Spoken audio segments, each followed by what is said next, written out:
Olá, primeiros anos.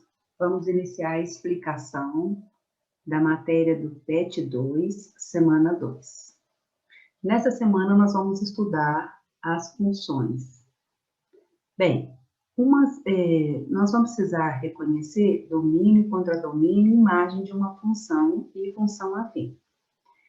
Depois, nós vamos passar para a função do segundo grau e por aí em diante. O que é uma função? Nós relacionamos duas grandezas. Então, por exemplo, numa loja, um vendedor ganha um salário mínimo, mais uma comissão de 5% sobre cada venda que ele faz. Então, em função do número de vendas que ele faz, o salário dele vai continuar só o salário mínimo, se ele não vender nada, ou vai aumentar conforme ele for vendendo mais mercadorias.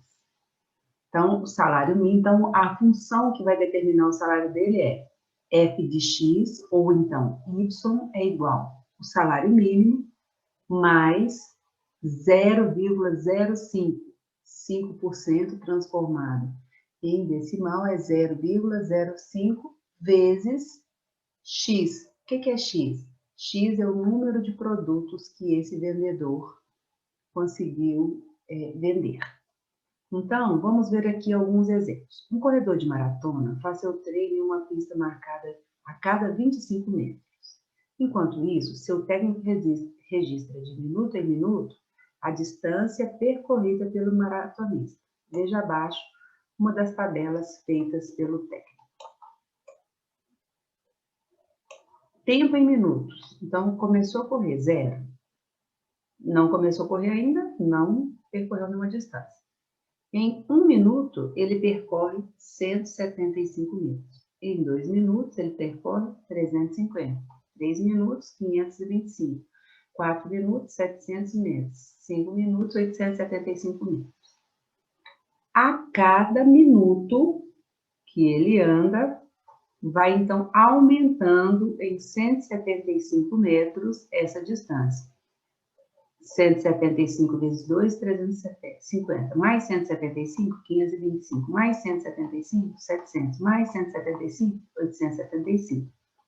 A fórmula ou a lei que vai determinar essa função, eu chamei de D, a distância, e T, o tempo. A distância está em função do tempo. Ela depende.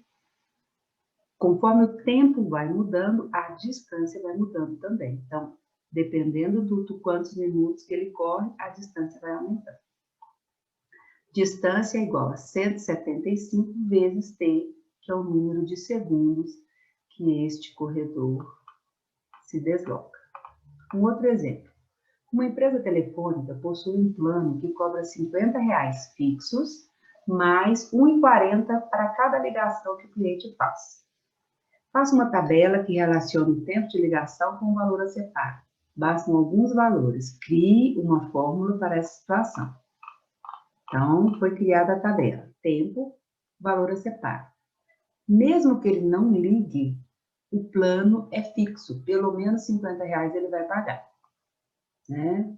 Então, se ele usou o telefone, o celular 1 minuto, ele vai pagar R$ 50, que é o valor da conta, mais a ligação de 1 minuto, que é 1,40. 50 mais 1,40, 51,40.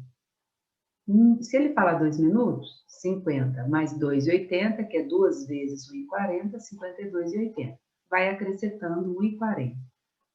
A função, então, ó, V é o valor e T é o tempo. A função vai ser dada por o valor a ser pago dessa conta vai ser 1,40 vezes o número de minutos que forem utilizados, mais R$ 50 que é fixo.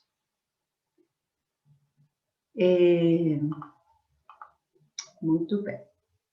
Ao preparar o churrasco, o senhor Manuel calcula que cada pessoa comerá 400 gramas e sempre compra 3 quilos a mais de carne por precaução. Faça uma tabela que relaciona a quantidade de pessoas, a quantidade de gramas de carne que o senhor Manuel terá que comprar. Crie uma fórmula ou lei para essa situação. ele coloca 3 quilos a mais, porque se chegar alguém a mais, ou se alguém comer um pouco mais, não vai faltar carne, né? Então, independente do número de pessoas, ele já compra 3 quilos a mais, que são 3.000 gramas. Se ele convidar uma pessoa, 3 quilos mais 400 gramas, 3.400 gramas. 2 pessoas, 3.800. Vai aumentando de 400 em 400.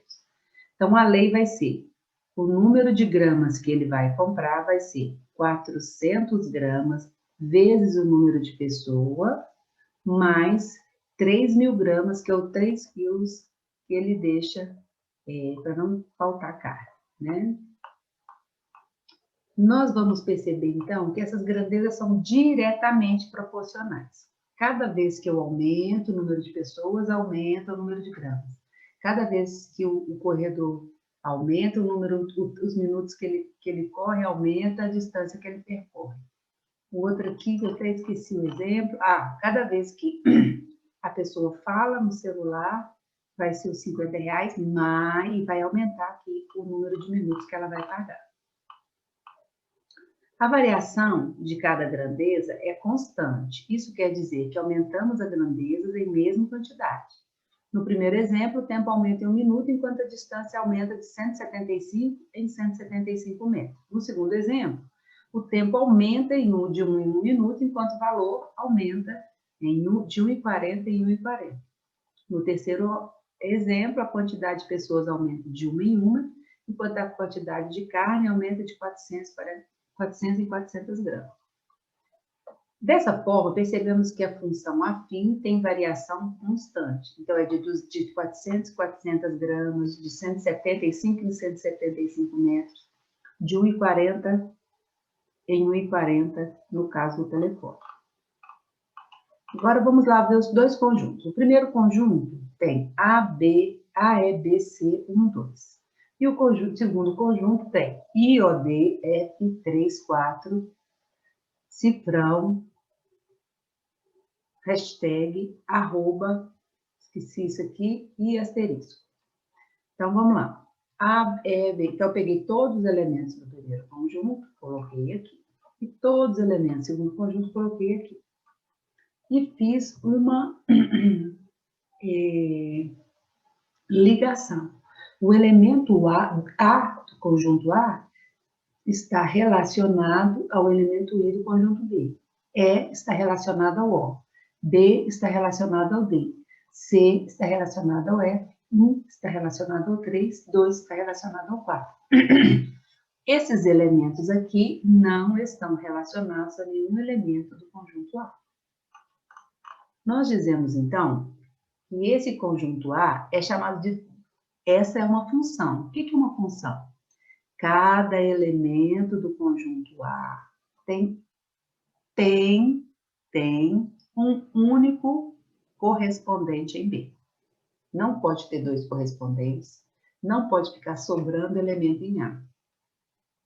Podia ser, por exemplo, o A, o E, B, C, 1 e 2, todos ligados ao D. Todo do conjunto A teria o D como correspondente. Então, o que é uma função? Todos os elementos do conjunto A têm apenas um correspondente em B. Um só, não pode ser 2 nem 3. E não pode sobrar nada do lado de cá também. Esse conjunto A é chamado de domínio. O conjunto B, todos esses elementos, é chamado de contradomínio da função. Esses elementos onde a setinha chega são chamados imagem da função. Repetindo, todos os elementos do conjunto A, domínio da função. Todos os elementos do conjunto B, contradomínio da função. Elementos onde chegam as setinhas, imagem da função. Domínio 0,1, aqui ó, um outro exemplo, ó. Domínio 0,1, 3, 5, 7, 9. Contradomínio 1, 2, 3, 4, 5, 6, 7, 8, 9, 10, 11. Então, ó, domínio 0,1, imagem, esse daqui. Contradomínio são todos esses. 0 está relacionado ao 2, 1 ao 3, 3 ao 5, 5 ao 7, 7 ao 9, 9 ao 11. Então, eu já posso perceber o seguinte, 0 mais 2, 2. 1 mais 2, 3. 3 mais 2, 5. 5 mais 2, 7. 7 mais 2, 9. 9 mais 2, 11. Qual que é a lei de relacionamento aqui do conjunto D e do conjunto domínio contra domínio? Cada elemento do conjunto aqui do domínio somam-se 2 unidades. Normalmente, a função é definida por uma lei. Quando o domínio não é dado explicitamente, devemos entender que o domínio é o conjunto dos números reais. Então, quando eu não falo assim, quando ele não é falado, o domínio são os números naturais, domínio, conjunto dos números inteiros. Quando não é falado, nós utilizamos o maior conjunto que vamos conhecer até o terceiro ano, porque no terceiro ano vocês vão conhecer o conjunto dos números complexos, tá? Então, nós usamos o maior conjunto que nós conhecemos, que é o conjunto dos números reais. Vejamos novamente o primeiro exemplo. Um corredor de maratona fez um treino, 175 vezes x, ou y igual a 175 vezes x. X representa a variável independente e y a variável dependente. Dependendo do valor que eu coloco em x, y vai mudar. Então, y é a variável que depende do valor de x. Temos nesses casos que x pertence aos reais e y pertence aos reais, pois podemos substituir x por qualquer número real e obtermos também um número real. X pertence a real, y pertence a real. Nesse exemplo, podemos calcular o maratonista teria percorrido em 30 segundos ou meio minuto, que nos daria 7,5 metros. Ou seja, em meio minuto, o maratonista correria 87 metros, 50 centímetros. Aí, eu vou poder colocar, se eu quero, por exemplo, depois de 40 minutos, quantos quilômetros o maratonista percorreu? 175 vezes 40. Vou encontrar o número de metros que ele percorreu. Ok? Aí agora, nas atividades, vocês vão agir da mesma maneira. Tem a tabelinha, então, por exemplo, 0 voltas, 0 minutos. Uma volta, gastou 45 minutos. 2 voltas, 90 minutos. 3 voltas, 75. Vou aumentando de 45 em 45, tá vendo? Aí vai pedir, faça uma lei que relacione T com V. Então, vamos lá. O número de voltas e os segundos. Como é que vai ser? O número de voltas, generalize essa função utilizando x e y. Determine o domínio contra o domínio e a imagem. Lembre-se que você está escrevendo domínio contra domínio da função generalizada. Então, aqui nós vamos ter o número de voltas. O tempo que vai gastar depende do número de voltas. Então, aqui eu vou chamar de y. E y é igual a 45 vezes x, que é o número de voltas. E assim vocês vão resolver todas as outras questões. São só 5. Se vocês tiverem alguma dificuldade, é só me procurar, ok? Então, muito obrigada pela atenção. Uma boa semana para vocês. Jesus ilumine o lar de vocês. Se cuidem e até a próxima aula.